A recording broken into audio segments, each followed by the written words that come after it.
we explore how the Queen has managed some of her greatest trials and tribulations. Anything that could go wrong did go wrong. It was like slap, slap, slap across the face of the royal family. From scandal and disaster... The flames seem to be 200 feet high. She's standing there, this small figure in a raincoat. You could see it in her face. The emotion was palpable. To tragedy and murder. My brother and I were at the castle, and we actually heard the bomb go off. We were to smithereens. And of course, there was nothing left.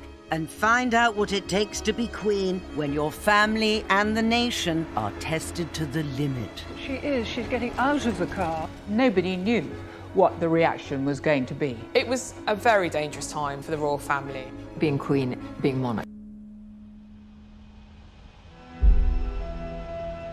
Grenfell Tower, June 2017.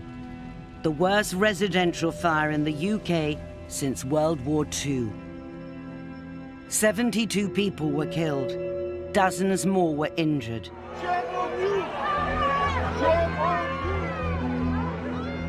As survivors struggled to cope, politicians became the target of public anger. I was down there at the time. Tempers were at breaking point.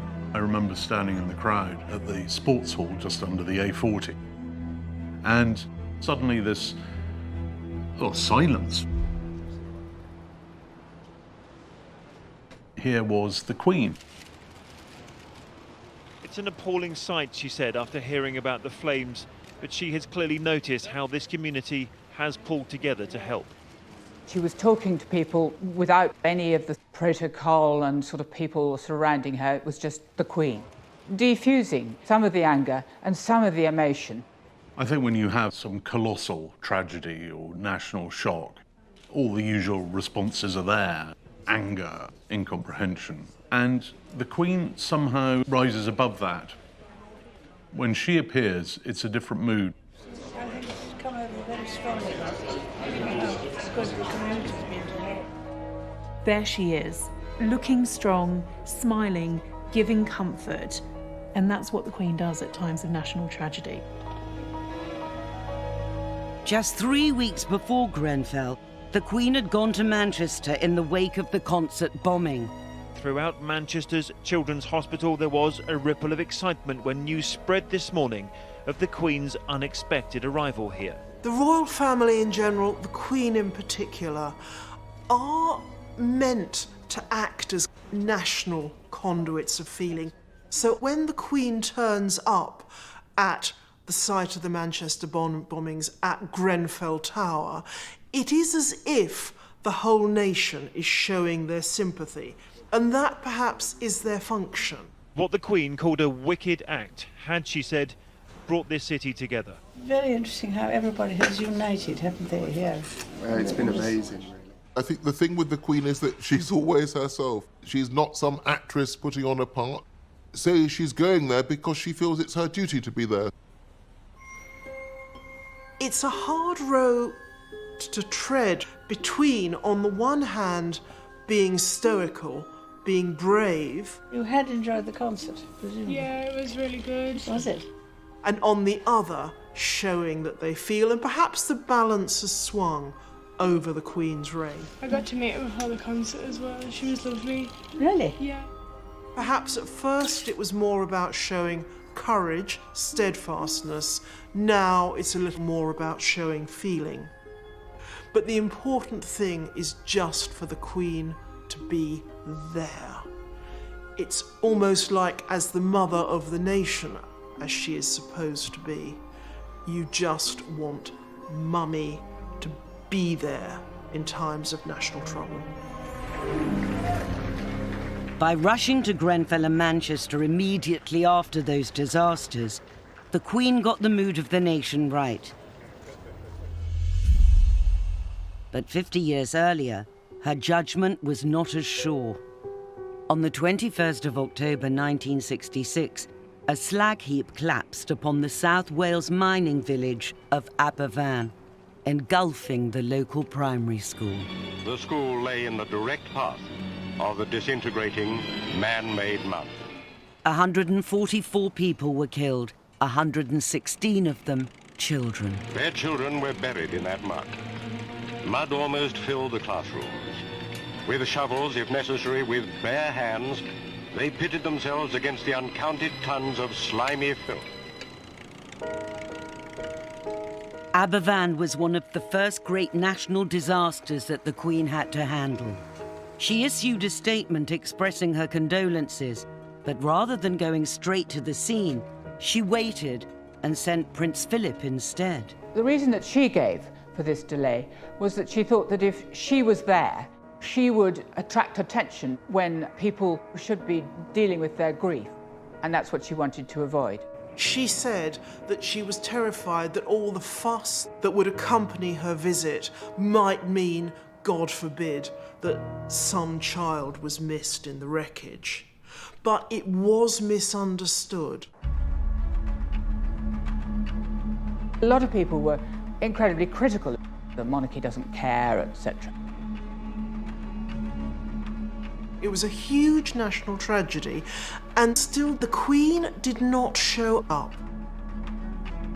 But now, Daily Mail journalist Robert Hardman believes there was another little-known reason the Queen didn't rush to the scene. What everyone I've spoken to about it says is that the Queen was really worried that she would let the side down. She didn't want to go there and make things worse for these families. She was a young mother. Prince Edward was a baby, and she knew she was going to be as overwhelmed as everybody else was. And the last thing people want is a sobbing Queen crying on their shoulder. The tragedy of Aberfan presented a dilemma for the Queen as leader of the nation. How much of yourself do you show when you are confronted with death, with trauma, with a disaster? Of course, you don't want to be seen as apathetic, but also we don't want to see the Queen collapse, unable to cope, overcome with emotion at times when we are looking to her to keep the nation together. Finally, 8 days after the tragedy and under mounting criticism, the Queen made the journey to Aberfan to pay her respects. When eventually she did go at the end of the week, you could see she was genuinely moved by the tragedy of it. When she actually arrived, she spoke with families. There was one woman who'd lost 7 members of her family, and the Queen just sat with her, quietly, saying nothing for half an hour. That was the Queen showing her humanity. The occasions when you see the Queen display her grief, those occasions are very few and far between. But you really do see that emotion in her face. She saved the situation, and I think the lesson was that it's really important to make an instant appearance and not to wait. The Queen learned from her mistake at Aberfan. Over the past 50 years, she's worked hard to make up for it, returning to the village 4 times to meet bereaved families. I think if you ask anyone who's worked with the Queen a long time to name her regrets, one that usually pops up is Aberfan. The Queen said that she has to be seen to be believed. It's one of her favourite mottos. But she has also to be seen to feel, to care.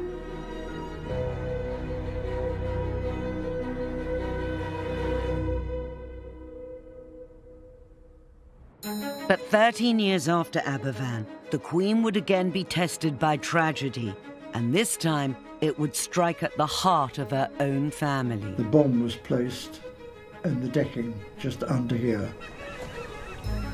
We saw the police rush back. There was utter mayhem.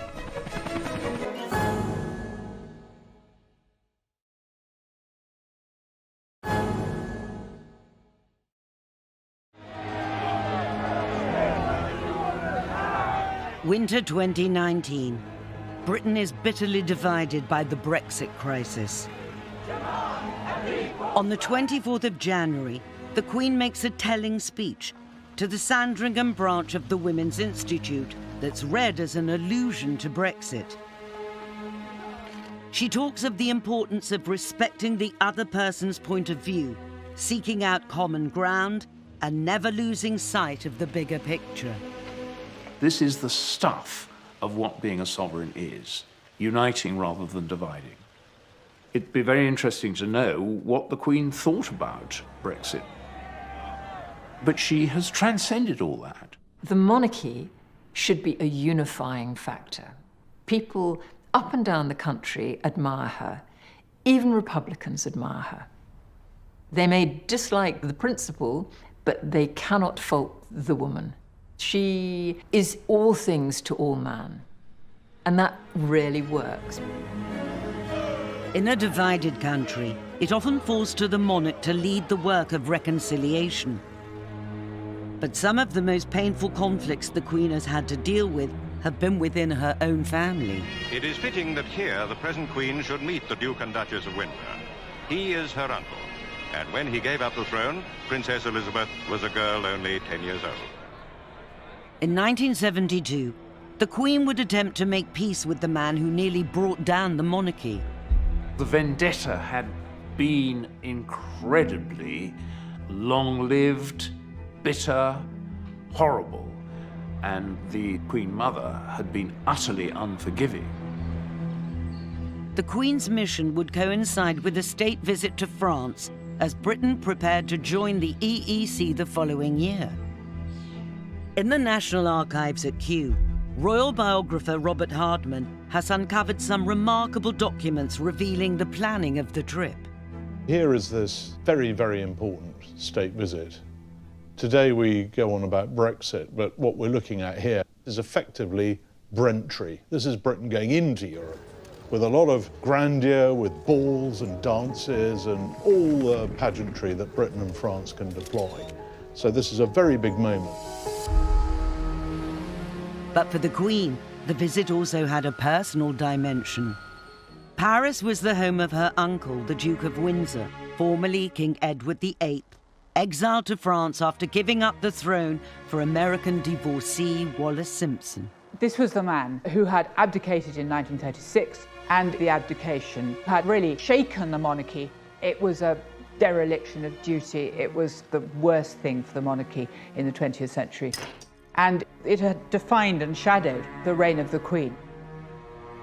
As the Queen prepared for the state visit, her uncle was dying of throat cancer. Here we have a letter from the palace to the British ambassador in Paris saying, please make sure there is time in the Queen's schedule for her to visit her uncle, the Duke of Windsor. On the assumption that His Royal Highness and the Duchess are going to be in Paris during the visit, the Queen would like to pay them a private visit. The Duke of Windsor's very, very unwell. The Queen fully understands this may be the last chance she gets to see him alive. The Queen realized that for the sake of unity, to heal this terrible internecine family rift, that she should make a gesture to the Duke of Windsor at the very end of his life. But for the organisers of the state visit, the Queen's meeting with her uncle was fraught with danger. The embassy and at the Elysee Palace and at number 10, what they're really worried about is what happens if he dies either during or just before the visit. And this causes terrible diplomatic seizures. What we have here is a memo to the Prime Minister explaining all the various options. The reports of the Duke's health are becoming more discouraging. The Duke himself has recently cancelled a visit to Spain. Up to what point can he die without ruining the visit? What it boils down to is he can die some weeks before the visit, he can die after the visit, just can't happen during.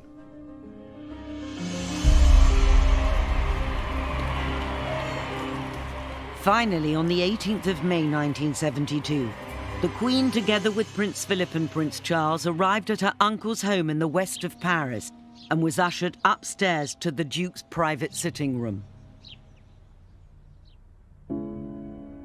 It would be a historic moment as the two of them met.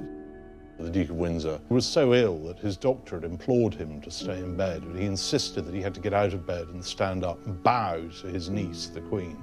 He even put on a blazer over his pyjamas so that he looked smart for the occasion. And it took all his strength to do that. There he was with tubes sticking into his neck, and he got up and he bowed to her. And it was a most moving moment, really, because he had been bitterly hostile to George VI, her father, whom she had adored. It was, by all accounts, a very emotional moment. The Queen was seen to dab her eyes as she left because she knew that was the last she was going to see of her uncle. And it took all his strength to do that. And he then went straight back to bed. And then the Queen had a chat with Wallis Simpson. And just a few days later, he was dead. I think this is a significant and rather moving moment. In a sense, his death releases the Queen from the shadow of the abdication. There was a sense of closure. This is the end of what had been a turbulent period for the monarchy. That was an example of her ability to draw the curtain over the past and to act as a reconciler, a healer. And that's the crucial thing about monarchy, that it should draw people together. And that's what she did.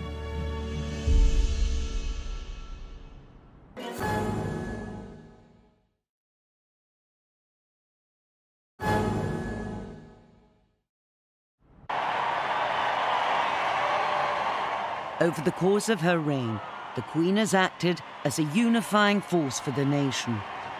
But 40 years after her truce with her uncle, the Queen would be called upon to perform an even more demanding gesture of reconciliation, making peace with a man who had overseen the murder of one of her closest relatives. Lord Mountbatten was Prince Philip's uncle, and also a very key player in the political, military, social life of the nation. And he was very close to the royal family. He was, after all, great uncle to Prince Charles, who worshipped him.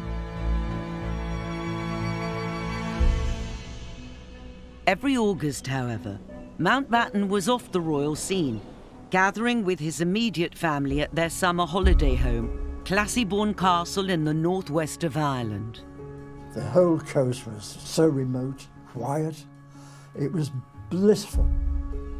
It was one of the most enchanting places in the world. William Evans was Mountbatten's valet for 10 years and remembers his boss's love for the castle and its location. First morning of the holiday, he couldn't wait to get out to sea. Every second that we had was spent out lobster fishing. Shadow 5, my grandfather's fishing boat, was incredibly simple. There were no frills whatsoever, and he loved it. India Hicks, Lord Mountbatten's granddaughter, has spoken only rarely about the holidays she spent with her grandfather at Classiebawn. He would try and get as many grandchildren as possible to come every single day. And the excitement of when the lobster pot was pulled out of the water and you could smell it, that Irish smell and the salt water and the lobsters. But idyllic Classiebawn is just 18 miles from the border with Northern Ireland, and in 1979 the Troubles were at their height. It is extraordinary that just when tension and violence were at their most acute, Mountbatten still did his summer holiday in Ireland. All the family tried their best, but there was no way they would stop him going to Classiebawn. August the 27th, 1979 was a glorious day. Mountbatten and his extended family, including his daughter and twin grandsons, set out on Shadow 5. But just as they reached open water, tragedy struck. My brother and I were up the castle, and we actually heard the bomb go off. We saw the police rush back for their binoculars. There was utter mayhem. The bomb was placed in the decking just under here, which is just close to where the steering wheel is. This is exactly as the Shadow 5 would have been coming out of the Black Rocks. Lord Mountbatten's on the wheel. And up above is the coast road, where the terrorists were waiting to remotely control the bomb, blew it to smithereens. Of course, there was nothing left. Lord Mountbatten, one of his twin grandsons, 14-year-old Nicholas Knatchbull, and a 15-year-old crew member, Paul Maxwell, were killed. Another passenger, the Dowager Lady Brabourne, died the next day in hospital. It would be hard to define a more cowardly attack in the annals of high-profile terrorism than to blow up a grandfather with his children out fishing on holiday. The Queen was at Balmoral when she received the news of Mountbatten's death. The twin who was not killed later came up to Balmoral, and he arrived late at night and the whole house was shut up, and the Queen rushes down the corridor to greet him, to sort of, enfold him, if you like. And that's a side of the Queen we don't often see. Mountbatten's death hit the royal family really hard. I mean, he was very close, particularly to Prince Charles and to the Queen.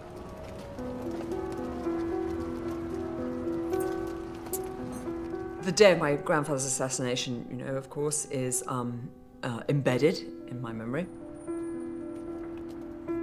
I was lucky that I was at an age where I was able to get all of the emotion out. And so I am possibly able to look at it more in the eye than other members of my family who have never recovered. 19 years after Lord Mountbatten's assassination, the Good Friday Agreement brought the Troubles to an end. Martin McGuinness, an IRA commander at the time of Mountbatten's murder, would become Deputy First Minister of Northern Ireland. From childhood, the Queen has known that duty comes first. It trumps everything else. Whatever your personal, private feelings are, duty calls. And it may be that you're not feeling very well and you don't want to do something. Or it may mean you've got to shake hands with someone who murdered a member of your family and tried to kill you. He was second in the receiving line, and it lasted for just a moment. Extraordinary, nevertheless. The British sovereign and the former IRA commander shaking hands. She showed magnanimity and astonishing political savvy in shaking hands with Martin McGuinness, the man who was probably responsible for the death of Lord Mountbatten. 2 years later, in 2014, the Queen invited Martin McGuinness to Windsor Castle for a state dinner in honour of the President of Ireland. As head of state, she is constitutionally bound to do what the state wants her to do, and if the state wants her to bury the hatchet, then that is what she has to do. We'll never know probably how privately she felt about it. Private grief is not allowed to trump public need for a political reconciliation. She has embodied the whole business of reconciliation in her own person. And that is really quite something in an age where old hatreds are extremely difficult to extinguish. Over the decades, the Queen may have mastered the art of diplomacy, but mastering her own family has always been more of a challenge. I do not know how the Queen coped with all those catastrophes. Boy, if you think it's horribilis now, just you wait. 2022 should have been a year of celebration, marking 40 years since Elizabeth became Queen. Instead, it would become one of the most challenging years of her reign, when her skills as monarch and mother would be tested to the limit. 1992 was extraordinary. It was month after month, every month, a different scandal. It started in January, those pictures of Fergie and Steve Wyatt. Anne and Mark Phillips announced that they were to divorce. Divorce? Very much. Never been mentioned. Then there was the tour of India that was supposed to mark a reconciliation, and instead we saw Diana photographed ostentatiously alone. Andrew and Fergie split up. She's been accused of extravagance, bad taste, and an over-exuberant manner. The Squidgygate tapes late-night conversation between Diana and her lover, recorded and broadcast to the nation. It was like slap, slap, slap across the face of the royal family. I mean, it just didn't stop. And the paparazzi were out there trying to get the photographs to go with all these stories.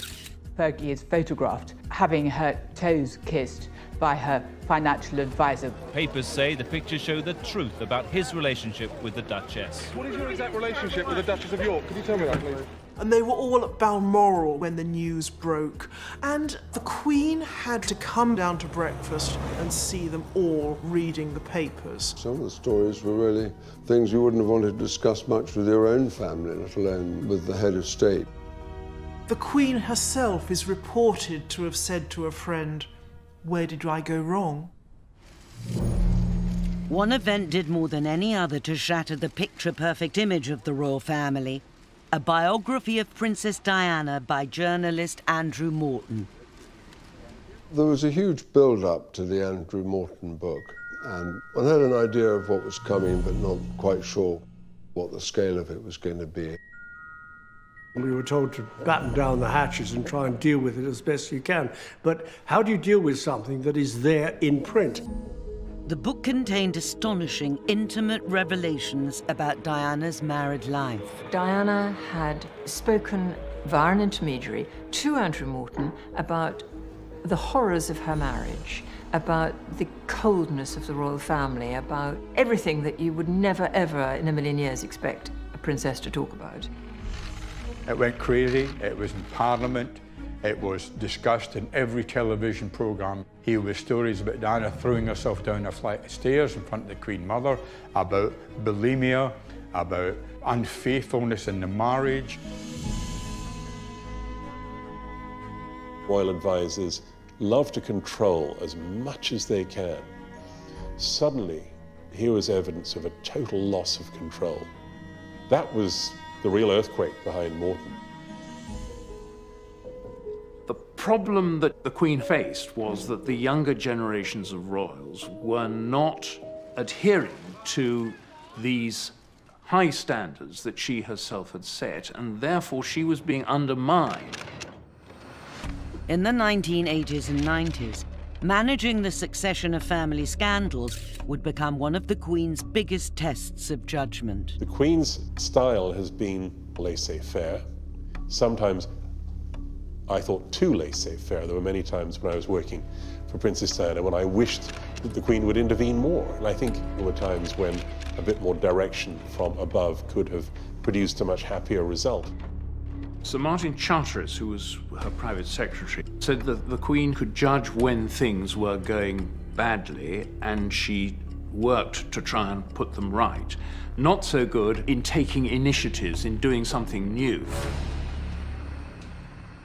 The Queen may have taken a hands-off approach to her family troubles, but later in 1992, she would face a disaster where she could do little more than react. I remember it was a Friday morning, and I got the call that there was a small fire at Windsor. I got a call from a local radio station at about 11:15 asking about the fire. And I said, "What fire?" And I didn't know anything about it. And I jumped in my car and got there in 35 minutes. And there were already something like 400 media outside.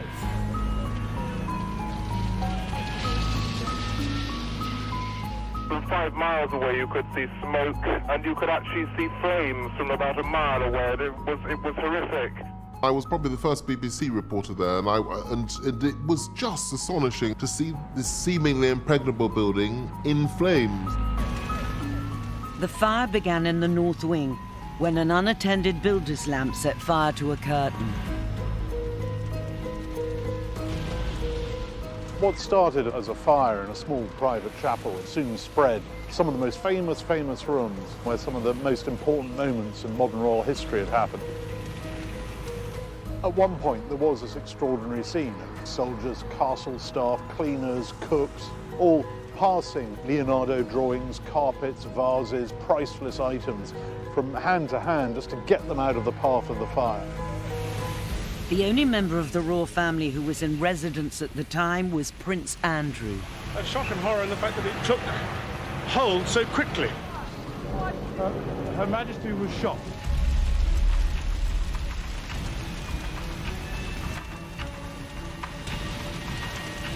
The Queen arrived to see the house which she'd grown up in, the place with so many memories, the place from which her family take their names. And there it was, going up in smoke.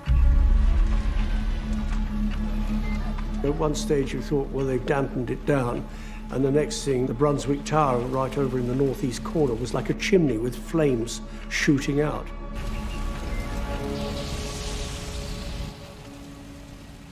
The massive salvage operation helped save most of the priceless furniture, but the fire had destroyed over 100 rooms. The Queen was devastated by it. You could see it in her face. The emotion was something palpable. You don't often see that utterly depressed look on her features. There is a photograph of her while the fire rages, this castle that she has loved. And she's standing there, this small figure in a raincoat with the hood put up over her head. What a terrible blow, personally, that must have been for the Queen. She must have felt, I'm a custodian of this place, and I failed in my duties. In the evening, I drove along the M4 on the way back to London, and the flames seemed to be 200 feet high, which you could see from a couple of miles away. And it seemed like the end of the world, the metaphorical end of the monarchy.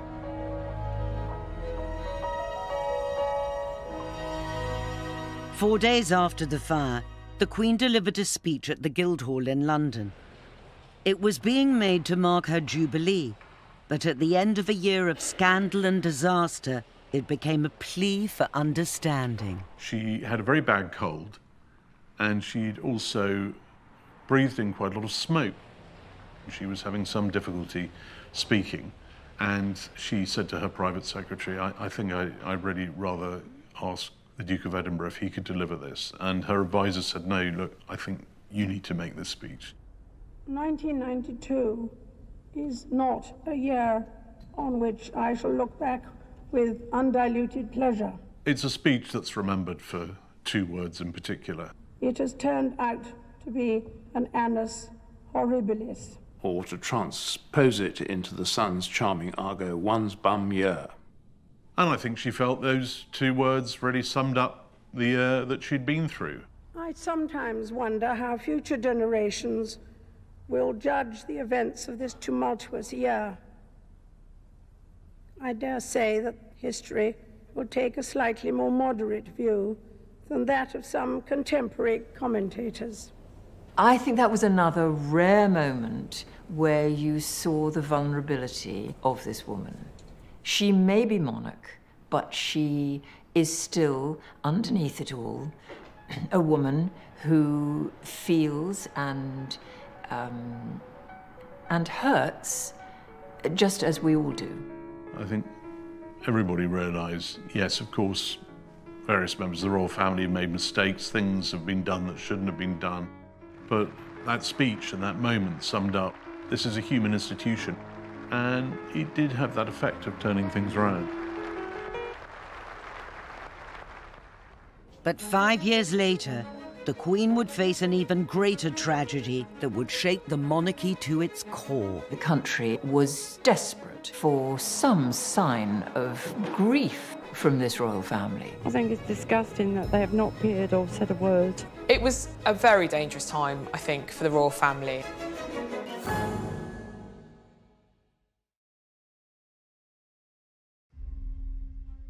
On the 31st of August 1997, the Queen was at Balmoral on her annual summer holiday when she was awoken in the early hours of the morning. We have reports from Paris that Diana, Princess of Wales, has been killed in a car accident. They were apparently being pursued by paparazzi on 2 motorcycles. In terms of the death of an individual, it was perhaps the biggest story in the world since JF Kennedy's assassination. And It just was astonishing how many people seemed to be personally affected because she had been this universal, much-loved figure. Diana's death shocked the world. But rather than rush back to London to lead the nation in grief, the Queen remained at Balmoral. Well, I can remember I came up to London, and when I got to the top of the Mall, I realised that Buckingham Palace was totally shut. There were no lights, there was nothing. And yet all these thousands of people, very quietly, had come there, and there was nobody at home. There was no information coming out. They weren't briefing the press, they were just kind of on lockdown, there was no information.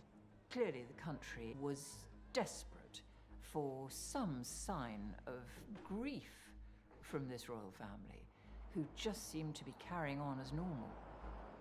For the past 5 days, most of the royal family, including the Queen, have been 521 miles away at Balmoral, leaving the palace empty with no flag flying. People wanted to see the Queen. Where's our Queen? Where are you, ma'am? Where's our flag? Speak to us, Mom. Your people need you. Show us you care. Very, very, very disgraceful, I find their behaviour. Very disgraceful. What do you think, madam? I think it's disgusting that they have not appeared or said a word. I think it's a disgrace on the whole royal family. It was a very dangerous time, I think, for the royal family. It was perhaps the single clearest moment in her reign when she and her people were at odds. But since Diana's death, the real reason for the Queen's silence has become clear. That week after Diana died, the Queen, I think probably rightly, decided to stay in Balmoral to look after the boys, because the boys were her prime concern. They were very young, 12 and 15, and they'd lost their mother in the most horrifying of circumstances. I mean, the most horrendous tragedy for any family, but to have to play it out in the public gaze. She decided to keep the family very private and put her family first. In Diana's death, you saw a tragedy hit a family. They may have been royal, but they were just a family. Prince William and Prince Harry looked uncomfortable in front of the cameras, but this was their first opportunity to read for themselves the touching messages left for them by a grieving public. I think that outpouring of grief and shock took the royal family hugely by surprise.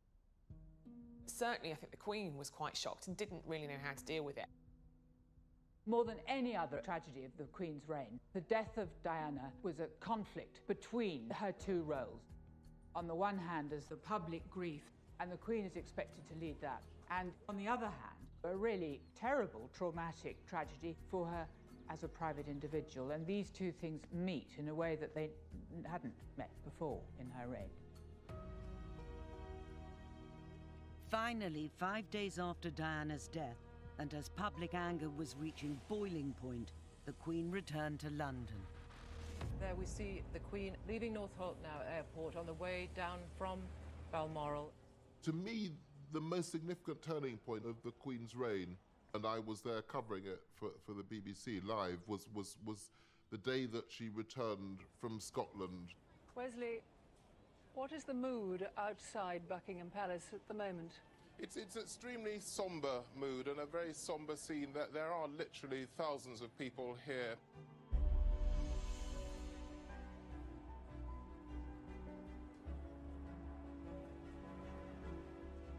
She did two extremely significant things, one of which amazed me, which was that the car came down Constitution Hill with her and the Duke, and the car stops outside the gates of Buckingham Palace.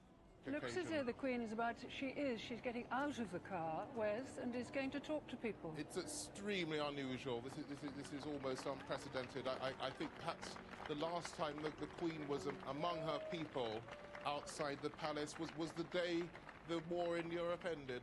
That was a very bold example of personal leadership to go out amongst those crowds. Actually, nobody knew what the reaction was going to be. Those of us who'd been in those crowds for a week knew that the crowds were quite hostile. And then she goes up to somebody in the crowd who hands out a flower to her. And the Queen says, would you like me to put that with the others? And the woman says, no, it's for you. And from that moment, the sort of crowd flips, and it's no longer the hostile crowd that it had been. The Queen had won over the crowds, but now she had to win back the nation with one of the most significant speeches of her reign. The speech was delivered live. It wasn't pre-recorded, as most of her television appearances are. I happened to hear her doing the one run-through and then straight into the speech live at a moment of very, very high emotion. The reason that the crowds were the shot behind, they only had one camera, and they said, well, let's have the crowds behind. Like anyone of my age, I have seen the Queen speak so many times, and she has a way of speaking that is very, in a way, rather formulaic. But when she spoke after Diana's death, that for me was something completely different. What I say to you now, as your Queen and as a grandmother, I say from my heart. First, I want to pay tribute to Diana myself. She was an exceptional and gifted human being. In good times and bad, she never lost her capacity to smile and laugh, nor to inspire others with her warmth and kindness. She'd chosen absolutely the right words. To say that she was speaking not just as the Queen, but as a grandmother, it automatically made you understand why we hadn't seen her that week, because she had been looking after her grandchildren, those two grieving boys. She managed to convey a sense not just of the national tragedy, but also of the private grief that the royal family was going through, and that's why the speech worked. I thought it was a grandmother speaking and not a queen. I was quite moved by it. She sounded very sincere, and she looked as though she was very moved, and I think that will satisfy everyone. I thought she said everything she should have said. Can't think of anything that she left out at all. What I thought was very striking being there that day was that she brought the country together. So I think with the Queen there is very, very powerful personal leadership. Diana's death marked a turning point, and in recent years the royal family has become more open about publicly expressing emotion. In 2017, Prince Harry gave a remarkable interview.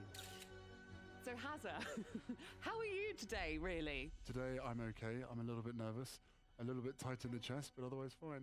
Speaking to a newspaper podcast, he talked for the first time publicly about the emotional impact of his mother's death.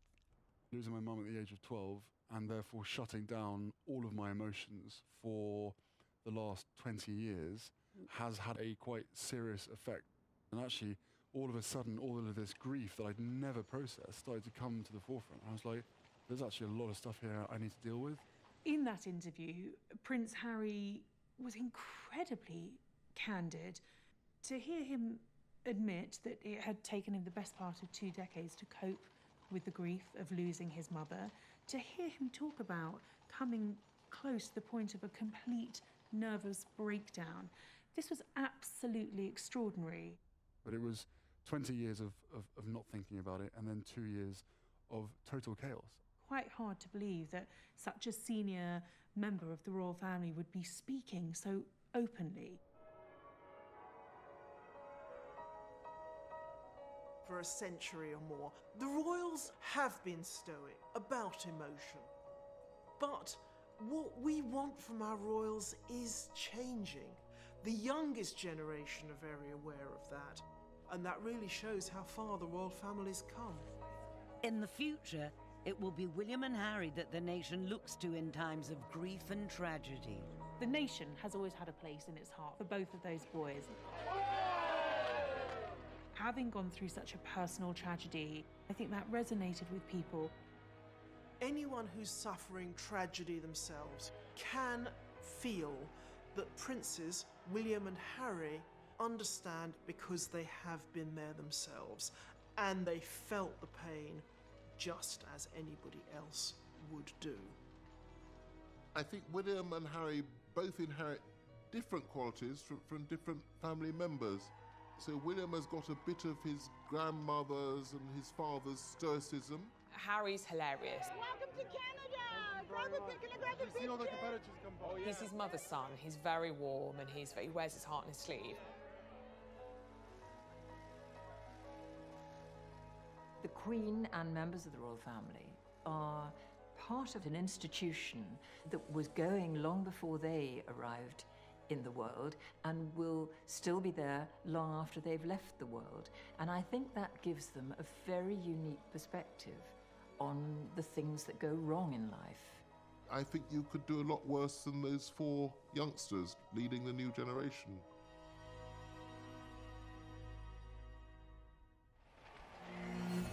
Next time, we examine just what it takes to hold the very top job. She's got a great personality, very much a character. The Queen's discretion is her secret weapon. She very, very, very seldom puts a foot wrong. The Queen puts up with many different people, but Ceausescu was too much for her. She made it quite plain. She's always going to be the most important person in a room, but she doesn't have a sense of importance. One of her favourite jokes is if a phone goes off, she says, "Oh, that must be somebody very important."